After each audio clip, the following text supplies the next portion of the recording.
Hi, and welcome to part 5. Last time we had beaten Erica, the Celadon gym leader, so now it's time to proceed. Because you've beaten her, you'll find that these guards will now let you pass. However, in order to get past this part, you'll need to have a bike. So with Sylph Scope in hand, it's time to go to Lavender Town. This shouldn't pose too much of a challenge, it's just a little creepy. All the trainers you fight in here are basically ghosts. But simply walk your way around here, past this trainer, grab yourself an antidote, and then you just need to fight this trainer and up the stairs. Make your way around here, and up to the next floor.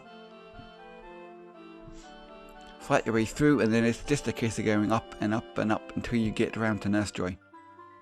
She'll kindly heal up your Pokemon for you to carry on to the next part.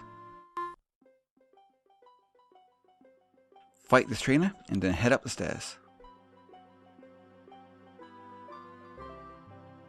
We're getting close now, guys. Fight your way through and you'll find Professor Oak. What's he doing here? Turns out he's here in mourning of his Dragonite.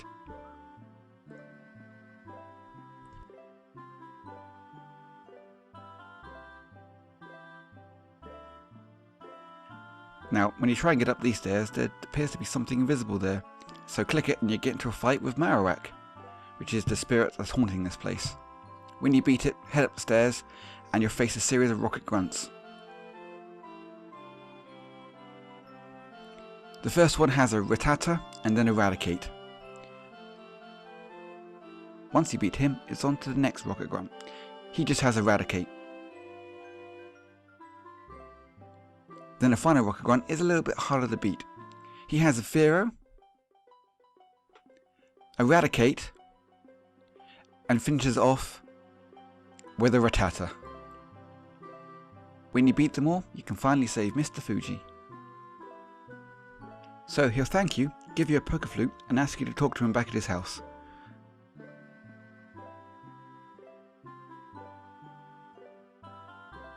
Once inside, he tells you a bit more about the story, and genuinely thanks you for what you did.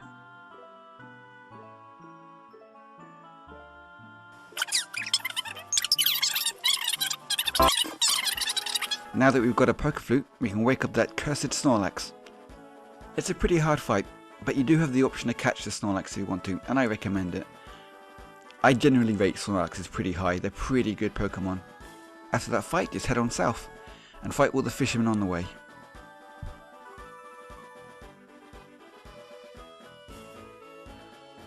Simply make your way down. When you get to this point, fight the camper and you can grab yourself an iron. Then it's just a case of continuing south. Plenty of XP to get here from all the fishermen.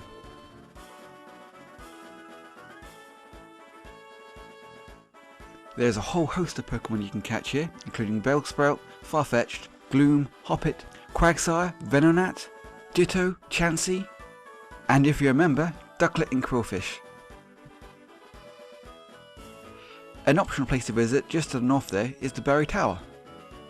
There's the level 50 challenge, where none of your Pokemon must exceed level 50, or there's the Elite challenge, where the Pokemon you'll be fighting will be level 75. I'd opt for the level 50 one if I were you. Inside, you'll fight against a load of randomly determined Pokemon trainers. If you manage to succeed, you'll make it to the garden at the top. The kind old lady by the tree will reward you with some EV reducing berries. Once you're done with that, it's time to head south.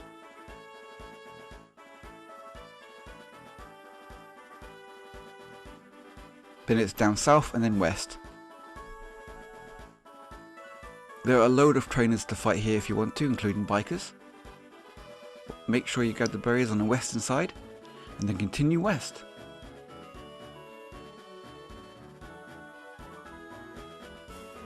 Don't forget to grab the PP up that's up in this corner. Now it's time to head to Fuchsia City.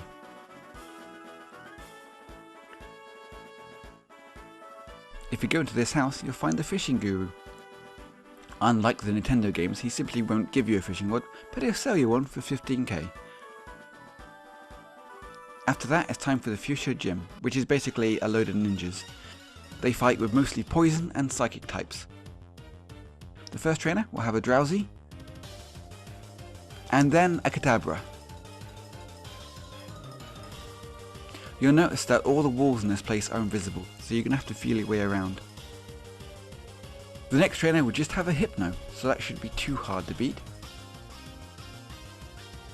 After that, head right, down and then left, and then you're facing an Assist trainer. She starts off with a Drowsy, switches to a second Drowsy, then she brings out Hypno, and finally she has a Kadabra. Head left and then down, and then you'll meet the next trainer. She has, surprise surprise, a Hypno, but this time she has an Arbok. Make your way around, and then finally you face the gym leader herself. She kicks things off with a pretty difficult to beat Crobat. He's flying in Poison type. Then she brings out a Weezing, he's pure Poison. After Weezing, she'll bring out a second Weezing. Then she'll bring out Ariados, which is a Bug in Poison type. And then finally she'll bring out Venomoth, which is Bug in Poison. When you beat her, she'll give you the Soul Badge.